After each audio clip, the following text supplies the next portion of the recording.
Everyone and welcome to my first mini blog. বড়োদেরকে আমার প্রণাম আর ছোটোদেরকে আমার অনেক ভালোবাসা। তো যাই হোক, সবার আশীর্বাদ নিয়ে আজকের দিনটা শুরু করা যাক। সকাল সকাল ঘুম থেকে উঠে ছেলেকে রেডি করে স্কুল বাসে তুলে দিলাম। খুব একটা ঠান্ডা ছিল না, তাও বাচ্চা মানুষ তো তাই হুডিটা পরিয়ে দিয়েছি। যে বাস চলে গেল, আবার আসবে সে বেলার দিকে। আজ আবার বৃহস্পতিবার, তাই বাড়ি ফেরার পথে ঠাকুরের জন্য একটু ফুল আর মিষ্টি নিতে হতো। তাই জন্য তাড়াতাড়ি ফুলটা নিয়ে আবার হাঁটতে লাগলাম।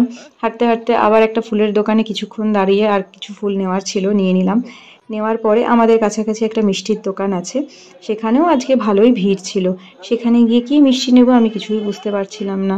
তারপরে যাই হোক, ঠাকুরের জন্য 2-3 রকমের মিষ্টি নিয়ে নিলাম। নেওয়ার পরে আবারও মনে হচ্ছে আরও কিছু মিষ্টি নেওয়ার পরে তাড়াতাড়ি করে বাড়ি চলে আসলাম, কারণ আজকে আবার তাড়াতাড়ি করে সব কিছু করতে হবে। এসেই স্নান করে ছাদে চলে গেলাম। আমাদের কলকাতায় বেশ হালকা ঠান্ডা পড়েছে, তাই এই রোদটা গায়ে লাগাতে ভালোই লাগে। ঠাকুর ঘরে চন্দন বেটে তাড়াতাড়ি করে সুন্দর করে সাজিয়ে ঠাকুরকে পুজো দিলাম। পুজো দেওয়ার পরে ঠাকুরকে কি সুন্দরই না লাগছিল। আমাদের বাড়ির গোপালকে খুবই মিষ্টি দেখতে, তো চোখ ফেরানোই যায় না।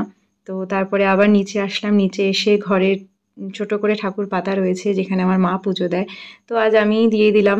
তো সেখানে বড় মা রয়েছে, সবাই রয়েছে।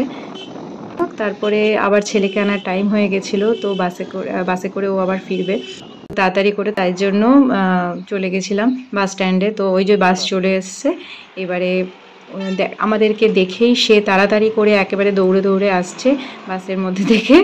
ভিডিওটা এখানেই শেষ করছি। ভালো লেগে থাকলে লাইক, কমেন্ট, সাবস্ক্রাইব করবেন।